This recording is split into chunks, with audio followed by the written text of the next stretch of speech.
These are for more like large grouping, but if it has full-size coils, that's usually for walk-in stuff. Oh, yeah. And then this whole case, yeah, so if you're looking for a liner, let's say if you want to do like bigger, I mean, they're all pretty versatile. Yeah, no, I'm sure they're all, yeah. You want to do bigger groupings, and I have a lot of liners that don't have, stuff on the pictures. Oh, I like that. I like the little character.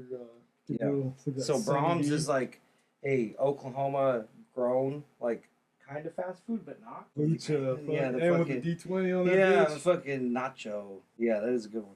I love that shit. Dude, this might be the one right here. Yeah, I know. Well, you're fucking. We're doing this guy. You're a man of taste. Oh, yeah. Yeah, I brought the power supply with me.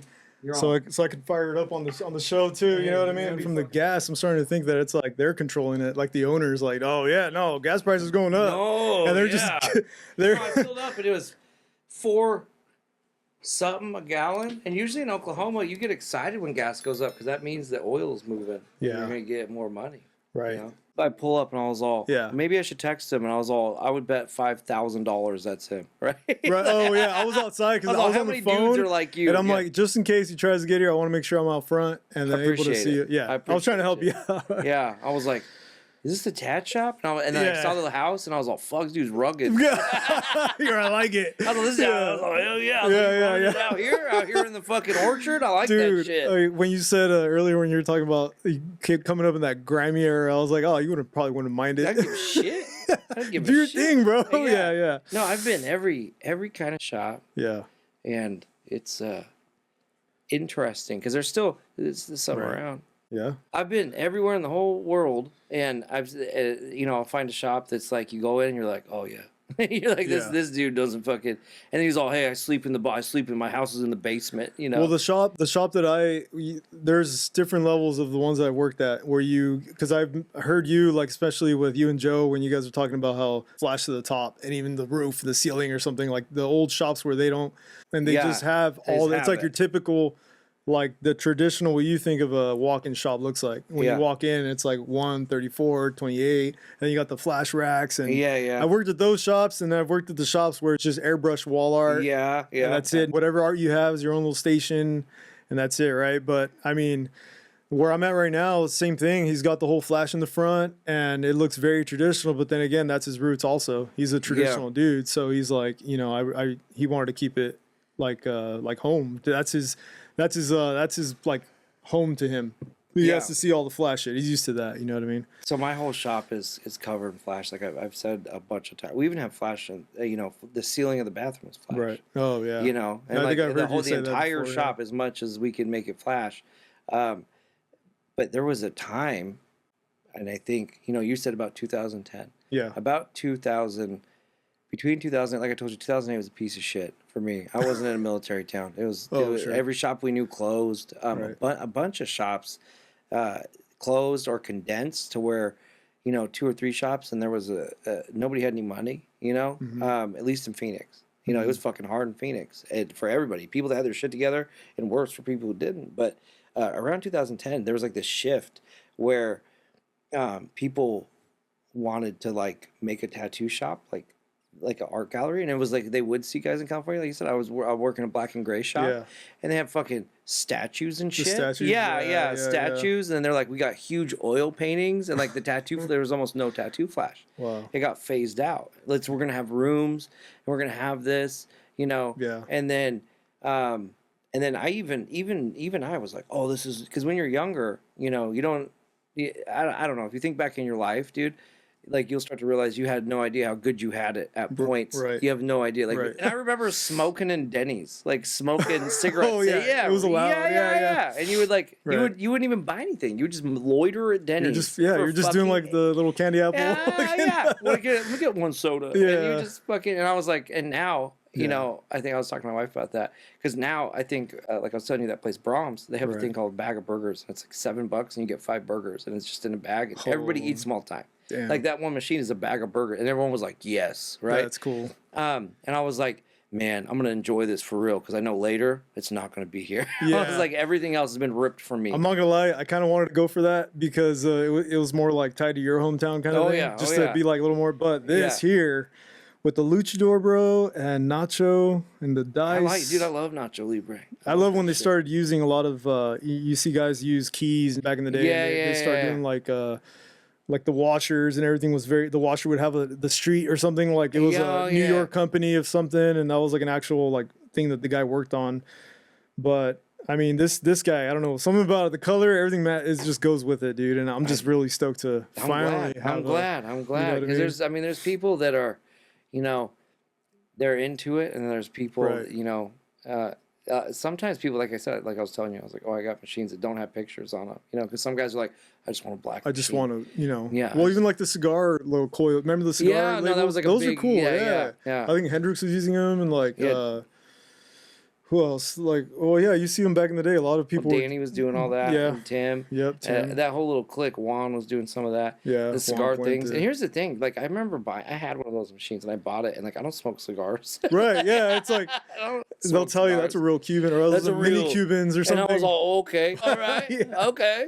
I think I saw where I was just at. The guy had a pair of machines where everything on it was like gold plated, and it had like, cause I remember the first time seeing like $2 bills on the coils. Yeah. I thought that was, oh my God, they're putting money on it. Or like the first time, cause we used to see, we didn't know how good we had it. Once again, it was back then, you would get contact points that had like the chattering teeth or like the monkey beating off or like the chick riding the moon or like those, and they were so fucking sick. And I remember everybody trying to take them off because it looked like old, it wasn't cool. Right. And now we're in 2025. So when you look back and you say, oh, that old, I worked at a biker place. Yeah. And like, you want to know something funny is I know some shops that are like a time capsule that I went in recently and I was like, holy fuck, it's this is the same, right? And then but then it also, I'm like, do I want to? I was like, I'll do a couple tats here, but like every day, and I'm like,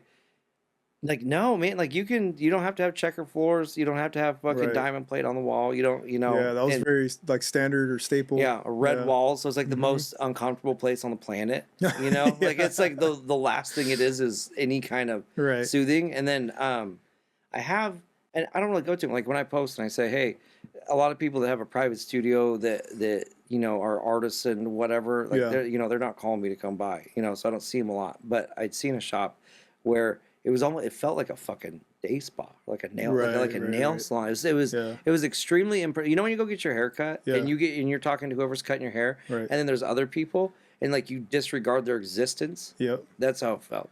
And like I've been to barbershops where everyone's talking to you. For sure. But if you go to a place that you get your hair cut and you treat everyone else there like they're non-existent, it's fucking awkward, right? Yeah. And then when your person's not there, you just stare at yourself in a mirror, like. That's another thing too, where you see the change of these interior designs. You know what I'm saying? Tattoo shop's interior design has drastically. It's going backward. Right. It's going backwards. It really is. You're right. Yeah. Because I think when I opened up that shop, we used to have the 1x2s that held flash, right? Sure. And I didn't know what little pin or whatever that would move that would put it on there. And by the way, for anybody trying to build this shit, it's for window screens. It's a window screen lock. The right? lock, yeah. Yeah, it's for a window screen. And I had to I was like, oh my God, like how do I not know? Because we used to have that, and I think at this point in my life, also the flash racks you're talking about. I've passed on, like I've had 4 or 5 people in the last 10 years be like, hey, you want these? And I'm like, no, man. Yeah.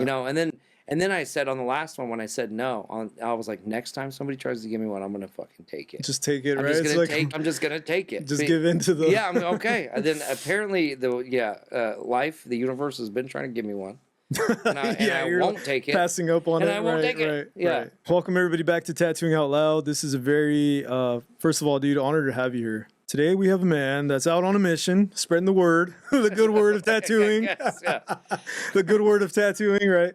Go ahead and give us your name, what you do, or how long you've been tattooing, and we'll I'd like to highlight all this stuff as far as like what brought you out here and this crazy tour that you have going on, and we'll kind of kick it off from there, brother. Go ahead. My name is Randy Randerson. I tattoo in Edmond, Oklahoma, which is, I don't know, right outside, just north of Oklahoma City. But I build machines. I have a power supply company called Volt Wizard. I got a shirt company called Dip and Rip, and I've been tattooing 21 or 22 years. I don't know. Before the internet. Yeah, yeah, way before the billboard era. Not way before, but enough. What age did you start tattooing? Was it? I started tattooing when I was 15. In a 15, shop. Right? In Phoenix, right? Yeah. But before that, I was tattooing out of my house and shit when I was 13, and I tattooed with homemade shit and just made a homemade machine. Yeah. I still have a real big affinity for it. I used to make them and sell them, you know. And I think somebody got like upset. They're like, "I'm not going to support scratchers," and I was like, "Shut the fuck up, bro." Yeah. 2005. I was like, "Yeah, is that the homemade prison machines, or what's you're up against?" Right. You know. So. What got you into that? What got you like? How did you fall into this? I've heard some stories before, but I'm curious as far as like for those that don't know you, and we're trying to put everything in a nutshell, right? Like summarize without getting, because obviously once you search up Randy, man, there's a lot of you can find a lot of shit. You want to talk? Yeah, it's one of those things where it's a lot of shit. It depends. I guess it depends what day you caught me. Well, I've been a fan, bro. So, I mean, like I mentioned, from your work personally to your the craftsmanship of stuff, and to the humor of dude, there's everyone in the industry at one point has to have ran into one of your memes. Oh yeah. And I'm like, bro, like people don't realize it, and it's like even your default page, this close up picture. It's just you. It's like you expect like some fancy some crazy flash, right? No, it's just boom, zoom in. Here it is. Funny. That's me. I think. Like in the beginning, the first tattooing I ever saw, like I grew up like I would say I've been white trash a long time. You know what I mean? Long time. Right. And I grew up in Arizona, and I grew up in mainly Phoenix, mainly West Phoenix, but I lived in other parts of Arizona up north and shit like that. And the first real tattooing I saw was the neighborhood I grew up in. I grew up by a place called Metro Center, and I think they actually bulldozed it. But anybody from the Phoenix area knows Metro Center. I grew up right around Metro Center, and my neighbor, there used to be a house, and I don't know if it was a group home or just everybody dumped their fucking kids off there, or like I don't think it was an official group home of any kind, but I know about 1,100 cousins of different ages lived there, and I went to school with a bunch of them and knew them. And there was a guy who was older, and like when you're a kid, like if you had to guesstimate how old somebody is, it's so impossibly wrong. Right. I thought he was like 35. He Sure. was probably 17. Like I have no idea. To me, he was a grown up, right? Right. And the first tattoo I ever saw was I walked up, and he went to jail again. He went back to jail, right? And his name was Ephraim, and he went back to jail. And when he got out of jail, he had like that, Danny Trejo has that big chick, right? Yeah. He had got the same thing, but it said Arizona. I have a tattoo of it. Like on my leg, like a real similar, like what I remember Homage. of it. Yeah. Oh, yeah. It was the first tattoo I ever saw, and I'm like, holy fuck. Right. And he was like, I got that. Yeah, I got that in jail. He's all, we just did it all. And, I was like, whoa, and like he was cool because he would give you cigarettes and shit. Yeah. And I was like a child, bro. Like I rode a skateboard over there to look at this, right? And then he was tattooing the neighbor, and he had a homemade shit, and he was outside, kind of like out on the porch, how I seen here. Sure. Out, and he's fucking tattooing, somebody's doing something, and I was like, what are you doing? And he was like, oh, I'm doing a tattoo. And then he's doing it, and he's like, hold the cigarette, and I'm like smoking the cigarette. And I'm like a kid, like I'm probably fucking 12 years old. Yeah. Smoking a cigarette out here on a skateboard, watching this guy tattoo. Yeah. And he did, he was like walking me through. He goes, well, you want to get like a guitar string, right? And then you sharpen it on a matchbook, and you get like a Walkman. And like he's walking me through how to build a homemade tattoo machine. Yeah. So I went straight the fuck home and started fucking around. I didn't tattoo anybody, but I started making them. And then I think when I was about 13, the first one I did is on my leg. I've never covered it up. Right. But I immediately was like, this is the sickest fucking thing of all time. And then I had never been into a tattoo shop. I'd never known, I didn't know anything. And I was tattooing kids out of my house, right? Like other children. Like I was tattooing other children out of my house.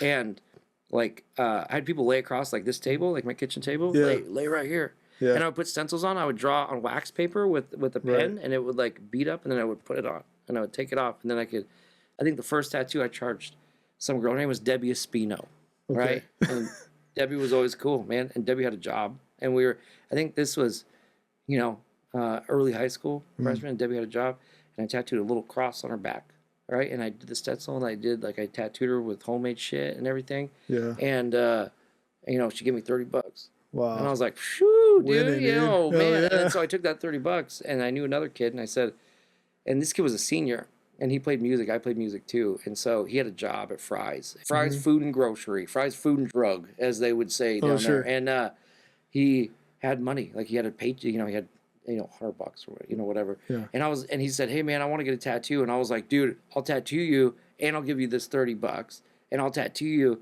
forever for free if we can go buy a real machine. And the first shop I went into, I was like, hey, I want to buy a real machine. They're like, what the fuck? And I was like, hey, it was right by my house. Wow. And I said, I want to buy a real machine. And they said, well, what are you, tattooing out of your house or something? And I was like, yeah, man, I tattoo, look. And like I had tattooed flames on his leg with the homemade machine, like around his whole leg. And check it out. Yeah. Yeah. And then they were like, man, you should come back and learn for real. And I was like, cool, when? And they're all, I don't know, come back tomorrow. And it was like a guy that was there. It was just a guy that was there, right? Sure. I showed up the next day. I thought tattoo shops opened at like 8 a.m., like a regular business. No. I had no idea. I had no concept. I did not know. Right. So I rode a skateboard up there and sat on the sidewalk until camped noon. out. Yeah. Just camped out. It's hot as fuck out, right? Dude. And shows up at 2 or something. Yeah. I think it might have even been a Sunday, so he probably got there fucking 2. Yeah. Yeah, right. And then he opened the door and I walked in. I said, cool, man. It was a different guy. Yeah. The guy's like, what the fuck? What do you want? I go, oh, man, they told me to come back yesterday. Yeah. And he's like, who told? I said, the other guy. He told me, he said, come back, we'll learn how to tattoo. And the guy was like, oh, well, I don't know. And I was like, anyway, what do you need help with? He's like, well, you take that trash out. All right, cool. Starts to like I just test the waters in the same. Yeah. And then I'm pretty sure I was 15 at that point. I was a kid. And so they let me hang around, and sure. I mean, I've always been entertaining, so I was entertaining then. Yeah. And then I think the first machine I got off of those guys was, I got a Puma frame, like a Spalding Puma frame, and then I got it rebuilt at Superior Tattoo Supply. Sure. Yeah. Then, Superior was huge. Yeah. I mean, they closed down. But anyway, that's how I got in. I got into it. So I was in a shop. So most of the tattoos I did, I mean, none of them were good or anything, but I did them out of a place. It's real interesting because you're one of the guys that I know that has a lot of, like, you're an encyclopedia up to a certain, right? Because I know you've met guys that have towered over you with experience or years in the game, right? Yes. But at the same time, in present, like in local areas, if you were to put a pin, like let's say you go to a convention, you might be the most OG guy there, right? At times. Well, I might be the oldest guy. Right. Which is weird. And like, I'm not that old because all my friends have been tattooing for 30. I have a guy that works in my shop. He's been tattooing 30 fucking years. Sure. And so when I say, oh, I've been tattooing 20 something years, it's not even a fucking lot anymore. Like I've met, if you talk to, talk to Jack, Jack been tattooing like 40, 50 fucking years. Charlie's been tattooing like fucking, I don't know, so many, but I know, Freddie was tattooing good in the 70s. Right. And I just met a guy who, he had the first shop in Las Vegas and the only shop in Las Vegas. And he started tattooing in 1968 or something. And he was still doing tattoos out there. That's crazy, huh? Yeah. I mean, like, you think about, like, think of all the things, I mean, the 70s, Yeah. And they calculated how many, in 1970, he went to the national convention and he was telling us that they calculated up, that guy was so old that Burt Grimm was there. Oh, and, Burt Grimm was there in person. Owen Jensen was still tattooing. Like, people knew him. So they calculated up all the people in the world that they knew that tattooed. How many tattooers are there in the world? And in I think it was 1970. They were able to count. They counted all of them, and it was a little over 300. Wow. Yeah, I had a conversation about this with someone that I mentioned that, back then finding one of these is, it was kind of, you had to kind of know, like you mentioned, going into a shop and trying to buy one. Yeah.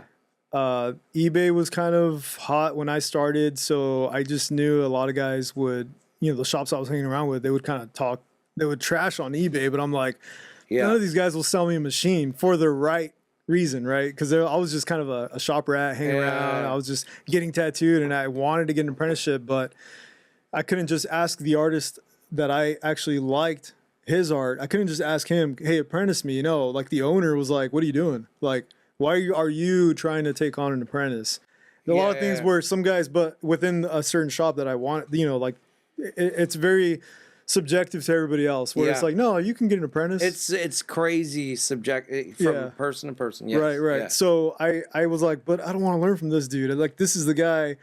But then again, it's one of those things that, because he was kind of like a homeboy too, but you know, I had to respect the boundaries that this is like, until he ever leaves that shop, so I had to just kind of go and look around, man, who was going to accept an apprenticeship. Yeah. And just wherever I got placed may not have been the spot I wanted to. Right. But it gave you the foot in the door, and it showed you which looking at it back at it now, like I mentioned earlier, I'm like, that's what it kind of funneled everything. Like, this is what I think tattooing is at the time.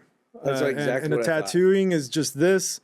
And black and gray to me was like, I wouldn't even, like, for going through a magazine, I wouldn't stop at a black and gray picture and whoa, no, I would go straight to the bold, traditional, like, that was what I was attracted to. And that to me was tattooing, all this other realism and all the, you would see certain people like in this Vegas show and this Hot Rod magazine. And it's like, this is the Vegas, they have the car show and then they have the tattoos at this car show or something. Yeah.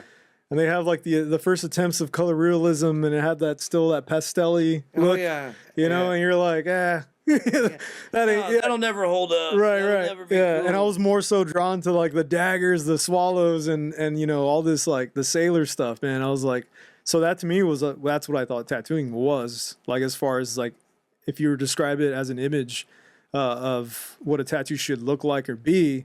And what an apprenticeship or what your surrounding or what a shop should be was this example. And so that's, I thought the same thing. It's crazy. And so you always built machines. Huh? You always were like crafty and like. Yeah, I didn't know how to. So here's the thing. I was never around anybody. There was always an old guy. Right. And I was trying to explain to somebody. I was like, because I do the seminars, and I'm like, hey, I'm not teaching how to build machines. Like, that's not what this is. Because people so are we going to like wind the coils? And I'm like, no, man. Like, how much time you got? Well, when the fuck? Yeah. I was like, if you want to learn to build machines, fucking get out there. Right. And I was like, but I'm not teaching people to build machines, but I'm teaching people to be comfortable with them.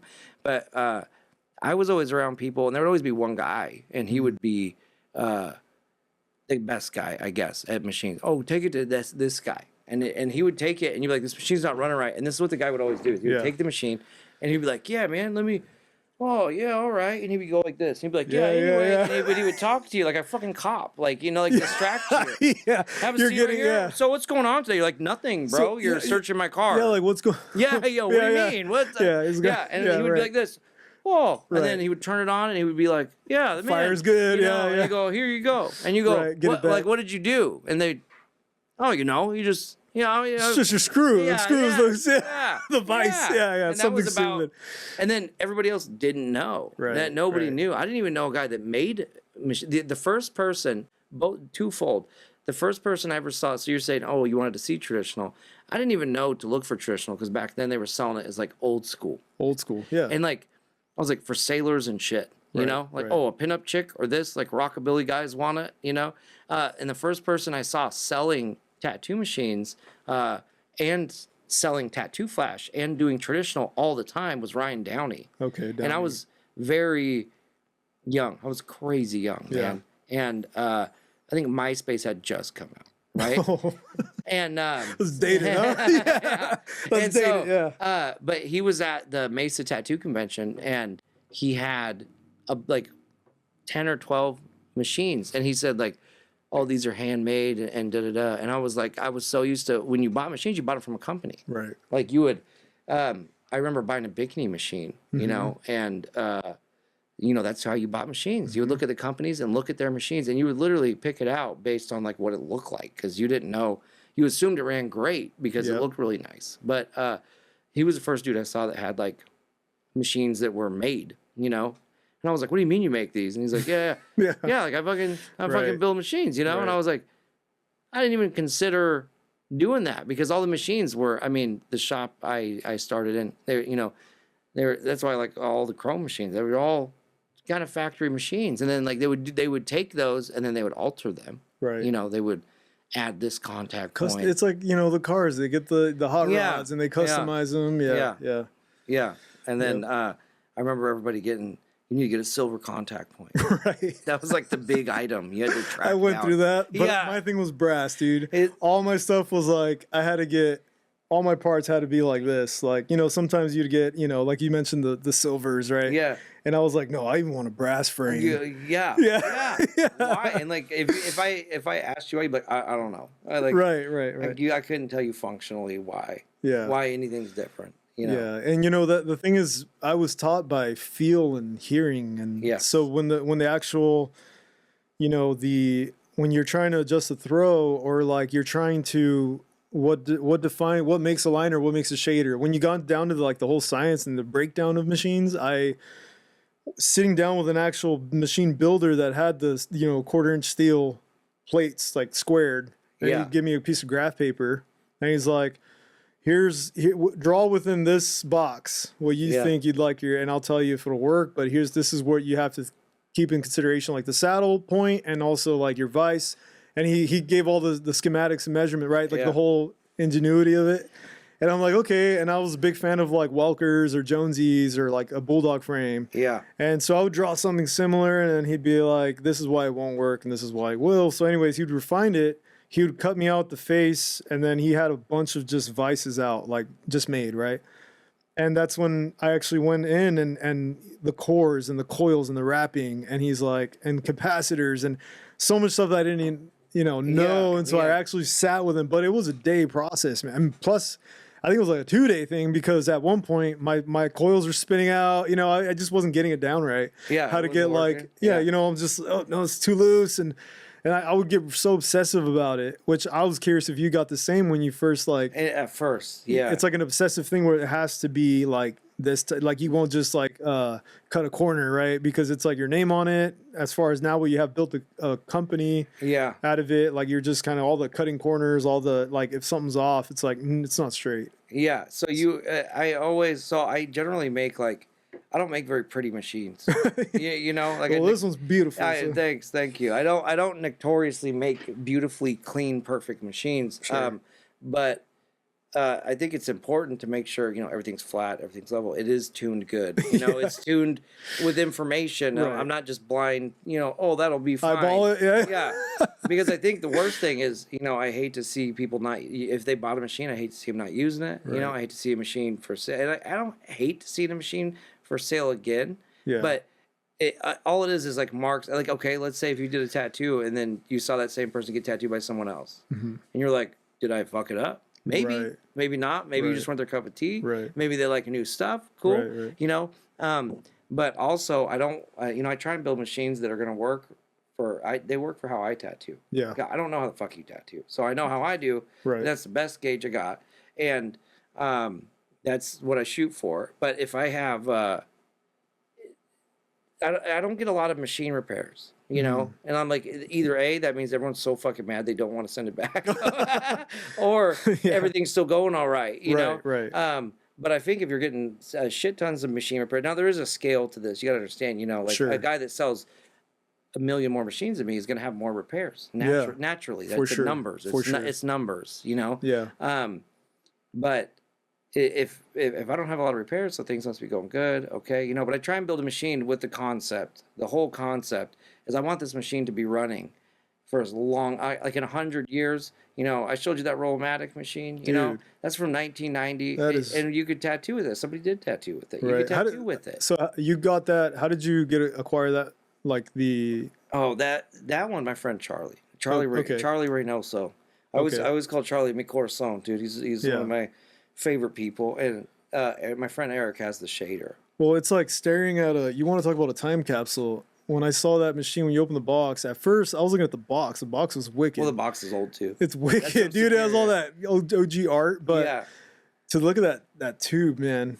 The tubes are older. The tubes are probably from the 60s. I'm like, that is a tube right there. Dude. Yeah, no, they handmade them. That's crazy.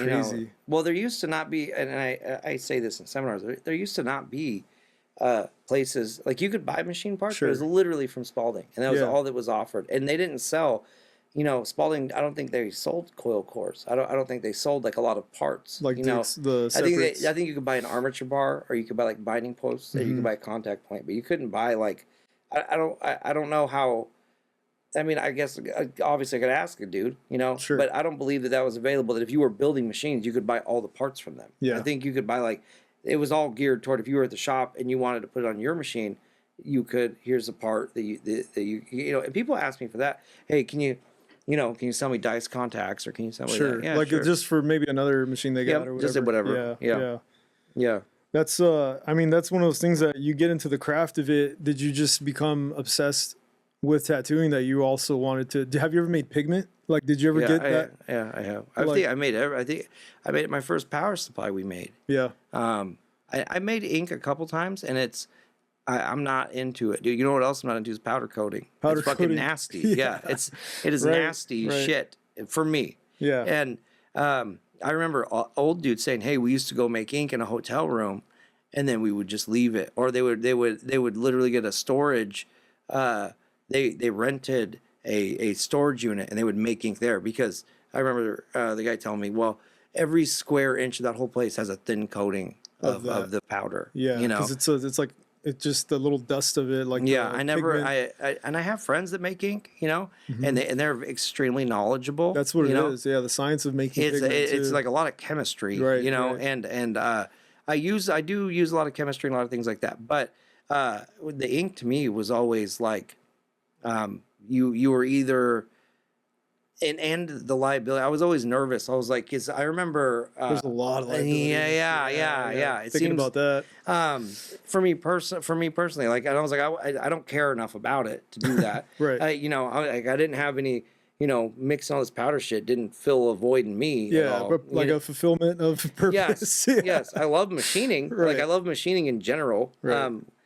Which that if you build machines long enough, you start getting into machining, and then you'll start texting dudes about lathes and shit. Right. And that seems to be like a cascade. But I know people that build machines, and It's like the bare they minimum. couldn't. Yeah, like they just buy parts and put them together. You know, Which is that? So in your eyes, is that considered like a building machine, or is there a? You know where I'm trying to go with it? Like, I know. Well, I mean, without even like disrespect, because I'm not trying to be. Yeah. Well, here's so the ability. Let's say if you can put a machine together and you can make it run good and you can tell them the specifications, but let's say your normal life, you don't have the time or the money or the machine space or that, you know, because it's a commitment. Like, you know, I have a huge garage in my house. It's a fucking machine shop. That's you know? a shop, right? Yeah, it's a machine shop.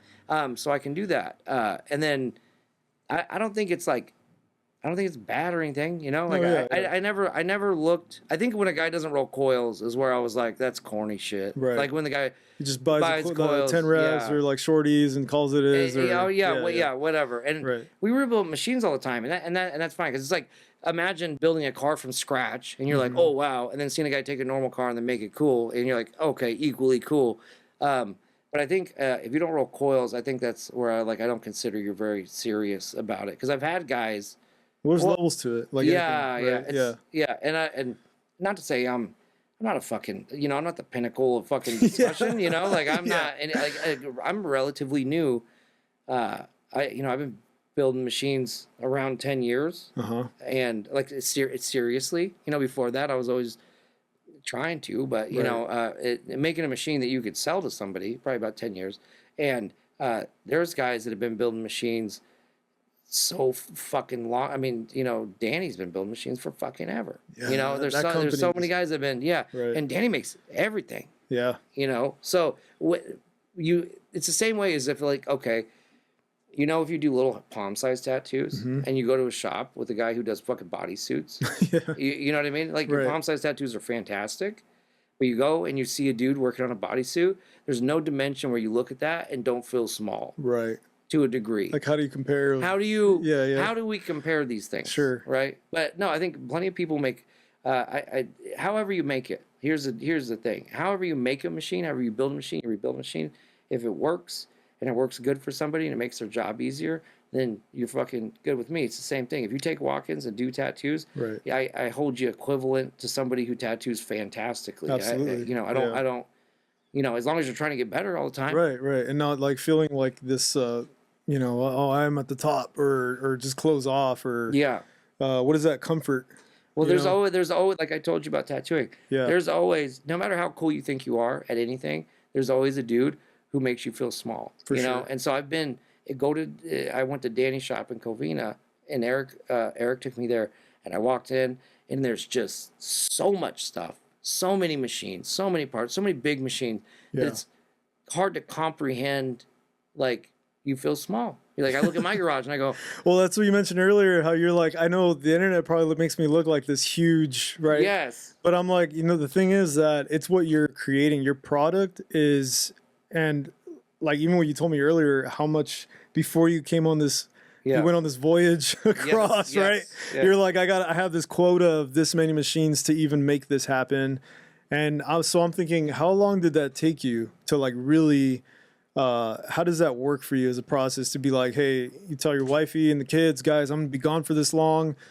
This is my my bank of supplies that I'm taking and to sell and hope to sell, and how much can I really flip? And there's a lot of that, I'm sure. Right? No, there's a lot of reality, because I listen to a lot of podcasts, and I'm like, I've seen dudes like gloss over the top. When you like, let's say if I were to talk to that dude, you'd be like, hey, what's up? Because I remember being younger, and I have 4 kids, and I've been married to the same chick the whole time, and I think I was tattooing, I don't know, 5 years or something when I met her, so when you're tattooing 5 years, you think you know a lot of shit. Right. You're like, you're not new, but you're don't know anything, so you're just really loud and dumb. And so my wife knows the game. Like she's seen it, she's watched it, she knows everything, she knows a lot more about tattooing than she wants to know, but at our house, the way to like, okay, at the shop, if it's, I got a couple guys at the shop, and you can go to the shop and you could split walk-ins with these guys, but I have the ability that I could travel, I could do other stuff. So I'm going to do that just for now, for currently, whatever. Yeah. But I'll tell her, hey, I got this show lined up, or I'm going to do these seminars, or maybe we should do this. And then I'll plan it a couple months. She'll go, okay, cool. Like, all right, and obviously, I don't go out fucking off, dude. Like that's when I travel, I don't have extra. Like people always tell me stuff. Oh, where are you at? You need to go look at this thing, and I'm like, I don't have time to look at that thing. Well, I'm gonna go look at monument. I'm not going to the museum. Go check out. Yeah. Can I drive by it? Right. I was like, no, I'm not going to the fucking Ferris wheel. There it is, and just keep going. Yeah, I don't. I don't do anything. Oh, did you go eat there? No. Like I fucking wherever I need to, because because if you so I've seen a lot of guys ask me, how do you travel so much? And because naturally, if you're married, if you're doing something like that, let's say you're gone for so long, it's tough, and you get home and you're fucking, your family, you walk in the house, everything's on fire, the whole fucking, everyone's pissed, You're expecting a fanfare parade. You expect Dad's home, everybody. Roll out the carpet. Yeah. Your wife just has there's a list of shit that's broke. It's fucking, as soon as you leave town, everything breaks, For sure. And school season, I mean, school's just started for a lot of kids, and same here, like with the 4 kids, man, it's, that's why I cut back on the conventions and traveling and it's harder. It's tough. Yeah. And then you get home and you do it. But usually if you show back up home and it's successful, you have some money, it was worth it. You did stuff, it was worth it, then it works, But I imagine if I went out for a month and I came back and had $6 and fucking didn't have anything to show for it, people will be pissed off. But why even do this? Yes. But as far as building, like I know, if I have these seminars, which luckily I appreciate anybody going to them, because like I said, I'm just teaching about coil machines, and because I've learned at this point nobody knows anything about it.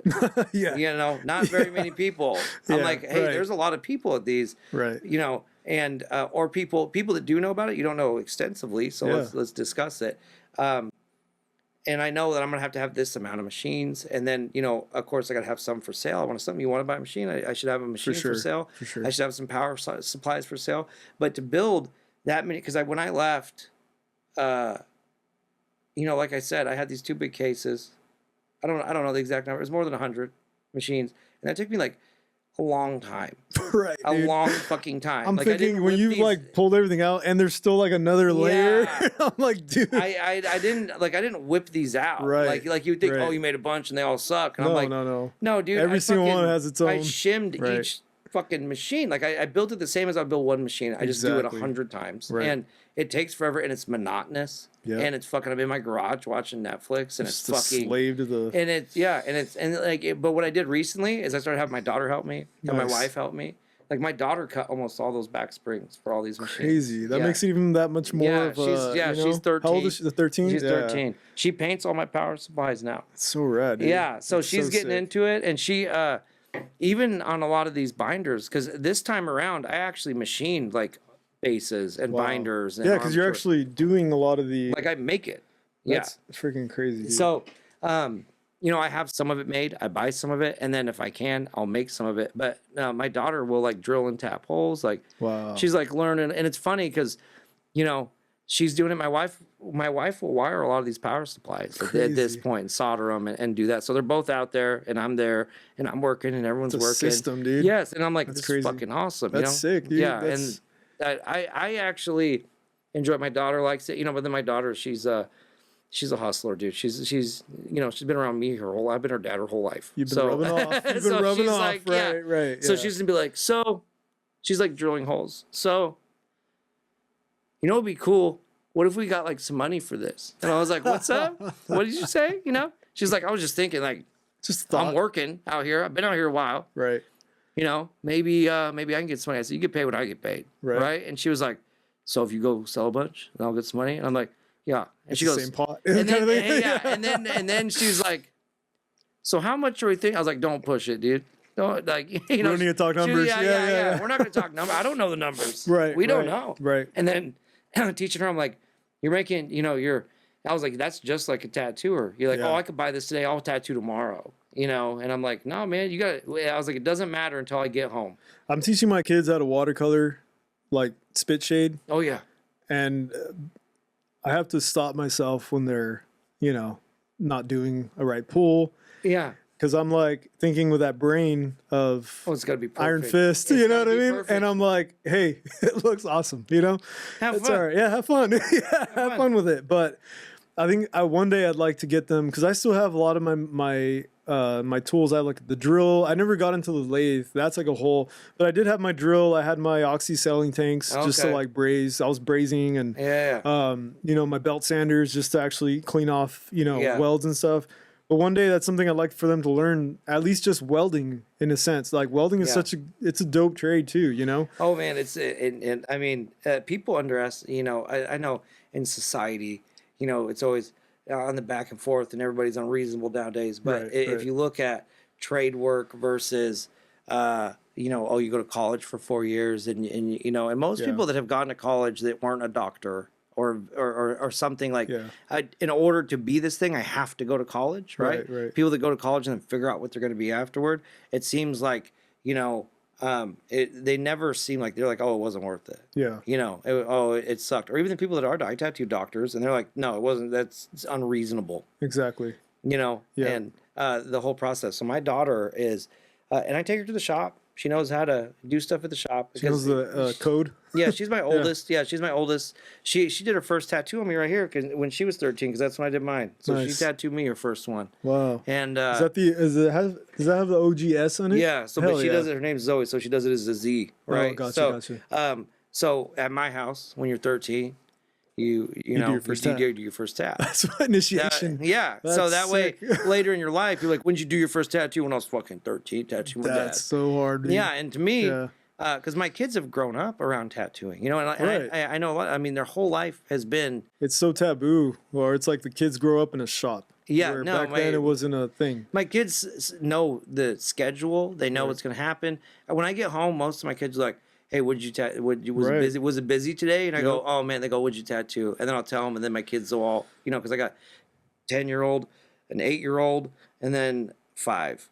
Yeah. I'm pretty sure. Watch, my wife will watch this and be like, you don't even know the ages of your kids. I'm the same. Yeah, so they're... I have a 13, well, now it's 11, 12, 5, 2. And so okay, yeah, similar spread. And so I'll, you know, my kids are like interested, like, what'd you tattoo? Mm-hmm. Oh, and then, now they say, should I say? Like, I'll show them something. Look at this. And then my son goes, sick. Yeah, you know? hell yeah. Like, it's metal. Yeah.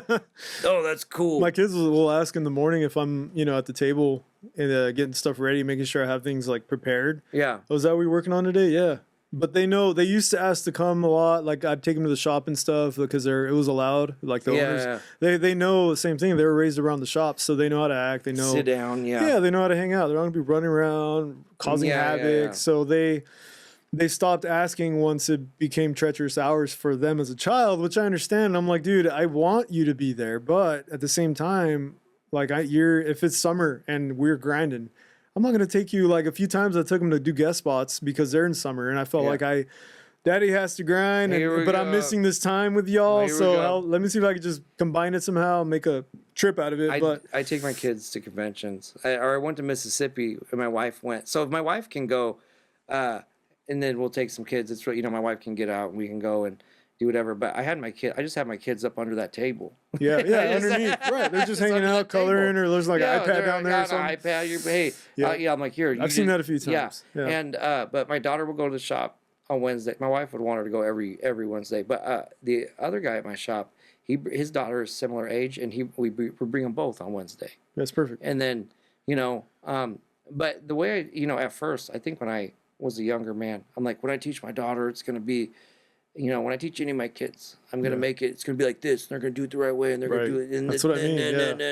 Right. And now, now looking at it, I'm like, look. Because I told my daughter, I said, look, at some point, if you tattoo or you don't, fine, and I said, if you do tattoo, at some point the shop will be your shop, and then when it becomes your shop, you can do what the fuck you want. Exactly. And I was like, I don't care if you tattoo with rotaries, I don't care if you tattoo only appointments, I don't care if you change the name, do whatever the fuck you want. Right. Because the last thing I want is for you to. I already lived my dream. For sure. I've already lived my dream every day, my whole life. For sure. Yep. So if you want to do that, cool. But I encourage you, to do it. And like, it was even hard when she was tattooing me because she was like, hey, do I set this up like that? And I'm like, your family doesn't set it up like that.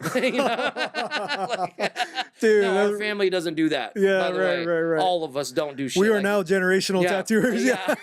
Our family doesn't use foot switches anymore. Right. Okay. Right. And so there is a degree of that where I'm like, it's tough. Yeah, I don't want to make her think that you have to do things. As a matter of fact, the greatest success, I would say, is you do it your fucking way, not my fucking way. I already did it my way. Exactly. Once you take what you like and you can do that, and if you don't want a tattoo, that's fine. I don't care. That's totally cool too. I don't care. Right. Don't do it. Yeah, everyone asks, and I'm like, if they want to, sure.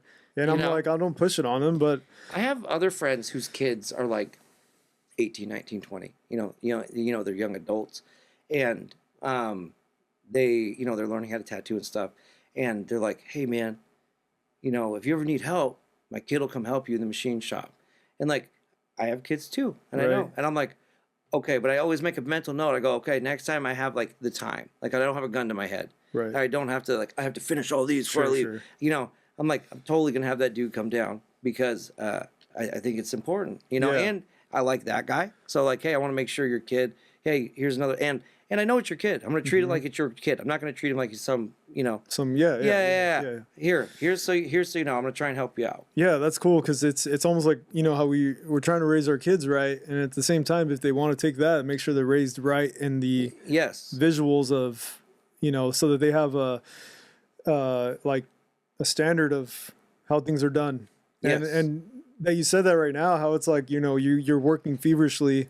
I can only imagine, dude, especially with the time crunch or schedule, always a kind you probably have like 20 projects going on at once. Well, I'll have half of it done, and like I'll know, okay, you have this long to finish this, and so okay, well, I have all the frames done. Let's say I get all the frames done, everything's ready. I'll wind all the coils, everything's ready, and like. It doesn't. I don't know what. Like it always comes down to where like I have 5 days and I have to. Build all these, and like I'll be out there for 12, 13, 14, 15 hours because, and all my kids know, like I've tried to make it so because my garage is separate from my house, right? It's like a steel building, and so I don't have air conditioning in the whole motherfucker. I wish. Oh my god, psycho man. Oh dude, it's fucking hot. I bet. Like I was like, you gotta be a fucking gladiator out here. It's fucking sucks, right? Right. I think I went to somebody and they had a real great big shop. And it had air conditioning. I was like, oh my God, bro. And I think, I talked to Tim. Tim Hendricks bought a new house. And he's like, yeah, so I put in the machine shop and I put in AC. And like, and like, he was like, yeah, it cost a lot. And I was like, worth it. It's worth it when you're like, he was everything's firing off. And like, I totally fucking understand. But my kids can go out to my machine shop and see me the whole day. And my kids will kind of like my daughter, that's nice though too, and normally like no, there's literally nothing you can help me with. Right. No, like there's no like you can't. But I'm like, why don't you organize all these dice? And I try to make it to where my kids know they can come in and they can be a part of it because the family thing, tattooing takes a lot of your life. For sure. It sucks up an enormous amount to your life, right? Yep. And so you have to, it's always a balance. I guess it's a balance with everything. You know, I try to make tattooing sound special. It's a balance with everything. But tattooers especially, I don't know. I know guys that their kids were managing the shop and they were grown up and their dad had always tattooed. For sure. You know, and they were real adjusted to it. And I know other people that their kids are kind of grown up and like they still have no idea what the fuck their dad does. Right. Almost at all. Right. Yeah, because it's that relationship or bond isn't the same. Or something. Yeah. It's not there at all. But what I tend to do is I try and hire guys that have families and kids that are married and have been married. Like-minded people. Yes, and so because our shop closes at 6. The reason our shop closes at 6 is because everybody can go home and eat dinner with their family. That's solid. Because if your kid goes to bed at 8. If your kid goes to bed at 9, if they have school tomorrow, if you homeschool, whatever it may be. If my kids know I get home around 6, and all of our kids know. And normally I would, let's say if I had no kids, like what would be the most business smart thing to do is stay open later. Right. And it's like over the clock, Yeah, so I go in early, I go in at 10, and I get home at 6. And that's within a couple hours, my kids, if they are at school, I'm going to see them. But during the summer, my kids know when I'm going to be home. I don't stay up, sometimes I'll stay. It's a different, it's a different shift, but it's a practical thing that works for you and the family. I feel like that's what I mentioned earlier about the whole, why I separated myself at one point from the street shop scene, because it's a different shift, but it works, man. And it's looking out for the best interests of the, I don't know what you want to call it, grown up, right? But it's well, you do grow up. Exactly. That's the thing. It's because go hang out with the guy who's been if you go hang out with the guy who's 23 and been tattooing 2 years in a street shop, and you're like, hey man, what's important to you? Yeah. It's like a whole lot of shit you don't care about. Right. Because I'm really into shoes. You're like, all right. All right, cool. Yeah, exactly. Okay, yeah. But when I was young, I would spend the money as fast as I could get it. For sure. I had no concept of. But I was lucky because I was around older guys, and I remember saying I wanted to travel a lot. I remember asking them specifically, how do you do all these guest spots? How do we go to these conventions? How do we do this? How do we get out there? And he goes, hey, look, man, that's cool. That shit's cool, but you better wrap it up. Like the majority of that, you better wrap it up before your kids are old enough to know you're gone. Exactly. And he goes, because if you don't, you're going to come home, your kid's going to be 15, and you've been gone fucking doing tattoo shit. You wasted your life doing a bunch of tattoo shit. Yep. And I was like, and you know this as well as I know this if you have kids at home. My kids don't really care. I'm not even the best, coolest tattooer in my fucking house. You know what I mean? There's no, that my kids think it's amazing to go to a convention and people want to meet me or people will buy a t-shirt. Or what's the best thing is like my little son. We went to Mississippi and he saw somebody wearing our t-shirt. We print them in our garage. So he knows what they all look like, and he knows the company. He thinks it's awesome. For sure. And then when he saw a stranger at a casino wearing our shirt, he was like, Dad, they're wearing your shirt. And I was like, that's cool. Yeah, that's cool, right? He was like, dude, and he was like proud of it. He was like, dude, they're wearing your shirt, Dad. Yeah. And then he met some other people that gave him a bunch of stickers and stuff. And then he's like, oh, that's my dad. And like, we love your dad's stuff. And he was like, they know you. Yeah. They know you. Right. It's a thing, man. It's talking about branding, dude. Like the whole brand thing. They know you. And he was so thought it was so awesome. He was like, dude. And then he got home. He told all his brothers and sisters, dude, this guy, they knew who Dad was. And they, this guy's wearing Dad's shirts. The ones in the garage are wearing Dad's shirts, and exactly. all my kids, and it made me feel really good. Right. Absolutely. You're seeing, here's what all the shit I'm doing. Let's go see all the stuff. Yep. Here it is. There's the proof. Yeah, here's what I'm doing. Exactly. And they go, oh man, this is, so now I'm calling home, I'm on the way there. Where are you at, Dad? I was like, I'm near Fresno. And they're like, where? I'm in California. And they're like, oh, okay. Oh, yeah. And then I'm like, Where are you doing? Are you going to a seminar? I'm like, yeah, I'm going to a seminar. Did you tattoo anybody? I'm like, no, I don't tattoo them at it. Really? I don't really tattoo people at a seminar. Oh, okay. Well, did you sell a bunch of machines? I was like, I sold some machines. And then my son's all, nice. Yeah. Nice. Good job, Dad. Yeah. You're on track. Yeah. He's all good. The boss. Yeah, he's checking in. Yeah. You see any cool stuff? And I'm like, yeah, and then, we talk about school or soccer game. Right.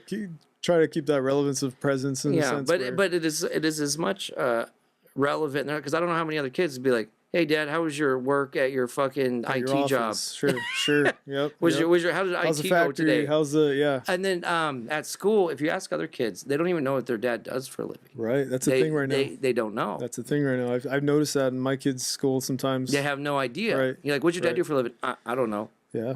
You know, my kid could tell you about. My daughter will sell. My daughter's. I tattoo most of She'll my. sell a tat. Yes. My daughter sold her tat to her kindergarten preschool teacher, dude. Yes. I was like, that's sick. I tattoo a few of my daughter's teachers. Yeah, that's right. And dude, my daughter, she wears our shirt. She's all, no, you need to go see my dad. Right. You know, he's right there at Thunderdome, right little, downtown. Right little, downtown. Little sellers, man. Oh, dude, she's so that makes me feel good. You know. The seminars, talk about what you're doing with that. You're kind of traveling out, right? You have from here where you're headed to. You said Iowa or Idaho? So for anybody listening to this, and naturally the way I will, if people ask me to go to their shop, like people just ask me, "Hey, you want to do a seminar at our shop? We're in buttfuck Arkansas." Yeah. You got any people that'll go to it? Yeah, I'll go. Right. But then what I'll do is I'll find, okay, I'll go to your shop in Arkansas, no problem. Like that's why I post openly. Hey, you want me to stop by? I'll go by and see your shit. I don't care. Right. I don't care. I want to see it. I like meeting new people. I like seeing different shops like this. I've never seen anything like this. Yeah, this is crazy. This is crazy to me. Yeah, this is crazy to me. And then, I've never seen all the orange groves. I've never, we ate really good Mexican food. We just had some sick tacos of the valley, man. I love it. And hell yeah. If people ask me to go, I'd love to do a seminar. But the seminars I will link together. Like, so if I know a guy in Arkansas wants one, and then within about 8 or 10 hours, if let's say someone, I'm just using this for an example because this is the last trip I planned. Yeah. Someone in Georgia goes, "You want to come do it in Georgia?" Yeah, I'll come do it in Georgia, and then I'll link up and then I'll just make a loop to where I'm gone 10 or 12 days. And for those that are curious about how to get you there, just ask me. I mean, you can't sleep on it. This is something that, like he mentioned earlier, maybe they don't know the fine works of a coil or like a deeper understanding or nothing at all, like something that little to no experience or knowledge. I mean, it's something that I remember going to like a Paco Roland seminar. Oh yeah.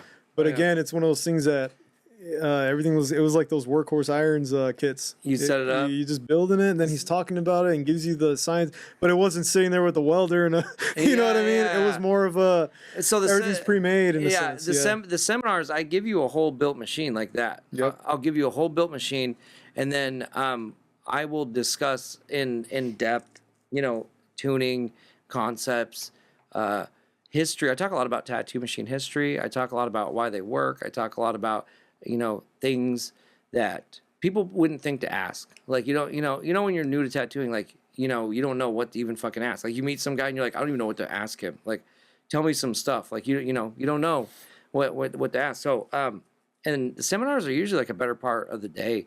And then at the end of it, we'll take a machine, not at the end of it, but I mean, in the middle, we'll take a machine, the machine apart. Yeah. And when I give it to you, it's a working machine. Because if I don't give it to you at the seminar, I'm just going to sell it. Right. Like it's not a different special machine. I don't have like here's seminar machines that aren't as cool, and then here's all my cool ones. Like it's the same goddamn thing. And I've had it tuned. I've shimmed. I've done everything that if I had to sell to somebody, it's the same deal, right?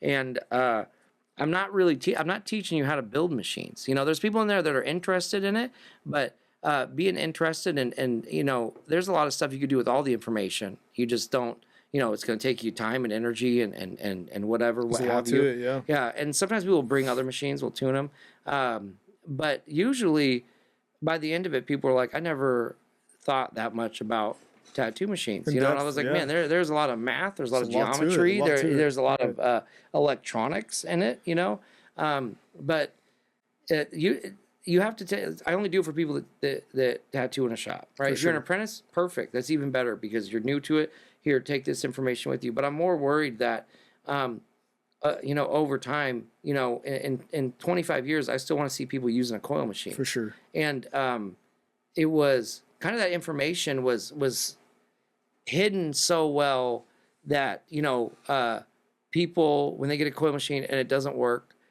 they generally will just put it down. Like they're just going to, or they buy a new one. But most people that, they don't want to fuck around or they don't know how to fuck around with it. Right. But now we're getting into the point where, a person has taught somebody how to tattoo and they've never used a coil machine.